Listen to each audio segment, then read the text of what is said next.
Well, hello there, Battle Brothers, and welcome to yet another video, and welcome to yet another Warhammer 40K video, and Warhammer Horus Heresy.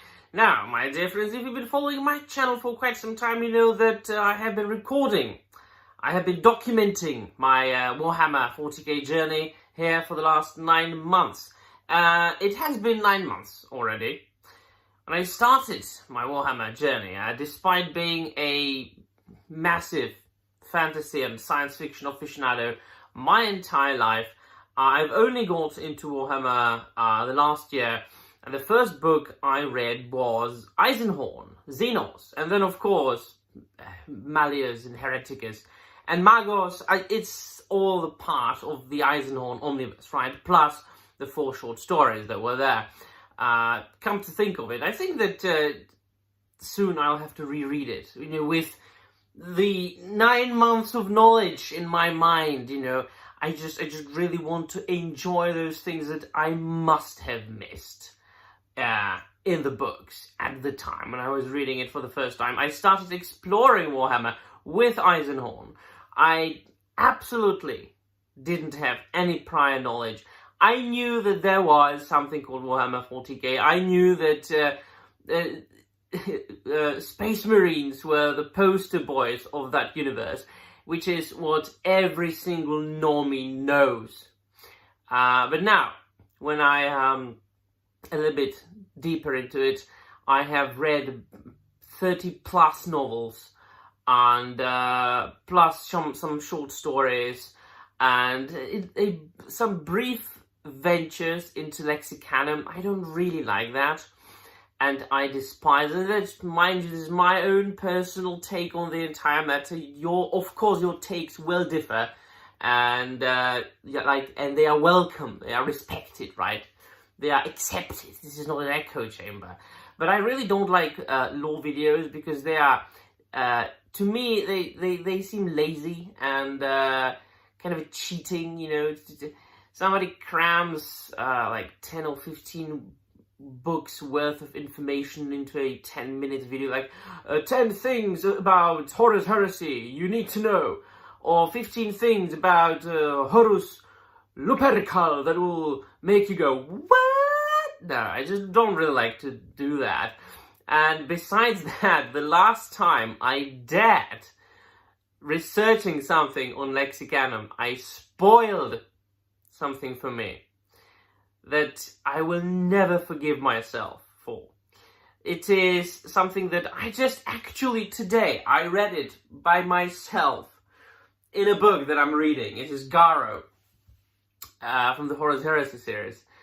Because I'm just jumping here and there. Those books, they don't really describe the events in any chronological order anyway. So I knew it was coming, and if I didn't know it was coming, I would be like, yeah, because it involves one of my favorite characters. And now, this is the matter of the video. This is the core of the video. This is the gist of the video. 9 months into Warhammer 40K and Horus Heresy. Who are my favorite characters? Absolutely hard to say. I would say nearly impossible, but I could narrow it down to 5 characters that will come up my mind right now. If I made the video yesterday, it would probably be different. When I redo the video in a month, it'll probably be different. But I think that the type of the character will be the same.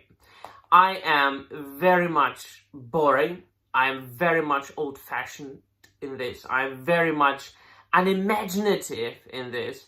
I love fiction for what it is, and it is escapism. I do read books mainly because, like fiction, right? Mainly to escape from reality. And that's why I love when there are aspects of the unreal in the way that, because it's interesting with Warhammer 40K, right? Warhammer 40K and Horus Heresy is one of those universes that absolutely isn't black or white and black and white. Like Tolkien wrote, for example. Tolkien is a textbook example of this very old-fashioned romantic style good guys versus bad guys fantasy, where the the boundary is very often clearly delineated. And yes, we will, or we might discuss Tolkien's notes and his letters, where he was discussing, you know, the black and white aspect and the origins of evil, for example, and was Sauron really evil? And he goes all metaphysical, but in the end, you know, the published works do really talk about his world being really this very romantic, old school black and white. Warhammer 40K isn't so. We could be discussing the evil of the Imperium for hours upon hours upon hours, and we could be discussing whether, you know, the Imperium is really, you know, good or isn't.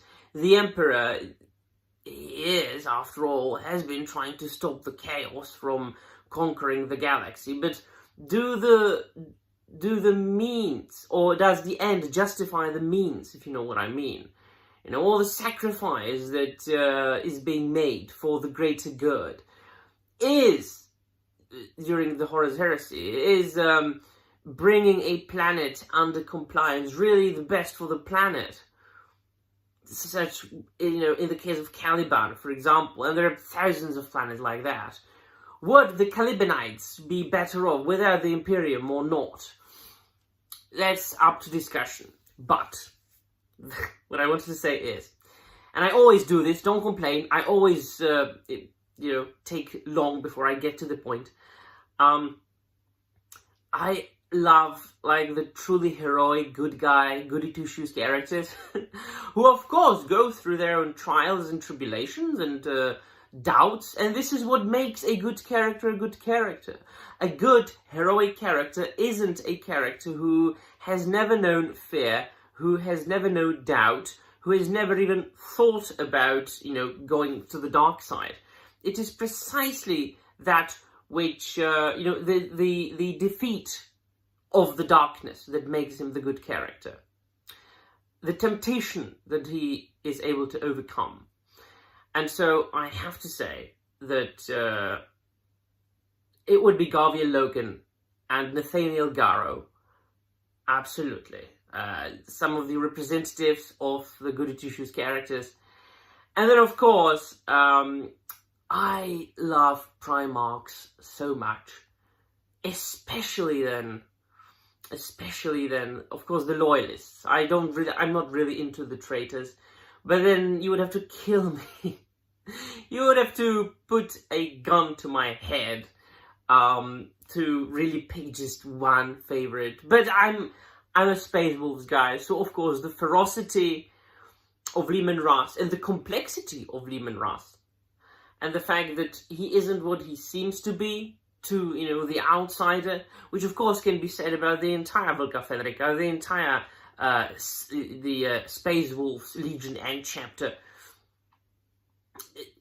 Like, the majority of Imperium views them as the savages, the ultimate weapon of the Emperor, the executioners of the Emperor, the savage beasts that are unleashed upon an enemy where every other option fails. That isn't, of course, very much true. It's much more complicated, much more complex. They are brilliant warriors. They are brilliant strategists. Ferocious, fierce fighters. And also, it's very attractive and romantic about them that they are very much different from other legions of Astartes in that they do enjoy the more ordinary things. Like, they do like to drink mjord. They do like to eat mead and throw feasts and laugh and sing and tell sagas and stories. So in that, they're very much different. But I always say that each and every chapter is as different from other chapters as it is similar to them. And that same goes for the Primarchs, to the Primarchs. And then, of course, we could talk about Lionel Johnson, a very cold character, because, you know, understandably, of course, him growing up in the in the forest of Caliban, like as a quote unquote savage beast. But then of course rising up to be the Lord of the Knights of Caliban, and then ultimately the Primarch of the Dark Angels Legion. End of chapter. But then you have to think about Robert Guillemot, one of the greatest, like the greatest possibly strategist of all the Astartes, of all the Primarchs. And then quite obviously you would have to think about Rogel Dawn, who is so loyal to the Emperor that it just like grasps your heart. And the more I read about them, the more I love these characters. And there are others, Gregor Eisenhorn, quite obviously, which is an example of this many shades of grey character. Not black or white, not completely a good guy, not a bad guy, quite obviously. He does, of course, he is a good guy, you know, he serves the Imperium, he believes in the Imperium. He is one of the most famous, one of the greatest Inquisitors, but he isn't shunning away from using means that other Inquisitors wouldn't use. And so, to sum it up, as of making all this video, I would say that my top 5 favorite characters of Warhammer 40K and Warhammer Horus Heresy are Garviel Loken, Nathaniel Garrow, Leman Russ, Robert Guillemot, and Rogel Dawn. It would have to be these characters. Plus Lionel Johnson is a 6th one. I just needed to add him. Obviously, there are more characters. I love a lot of characters. Too many. And that's why I kind of don't, but do like making these videos. Because there will ultimately and necessarily be comments like, oh, you forgot about that one. And I'll be like, oh, fuck, I did forget about that one. But you just can't help it, right? I'm going to do this video in a couple of months again. And let me assure you, might look different. So let me know in the comments down below what you think. Who's your favorite Warhammer 40K or Warhammer Horus Heresy character? Or your top 5? Let me know all about it. And that will be all. Thank you very much for watching. And remember, the Emperor protects.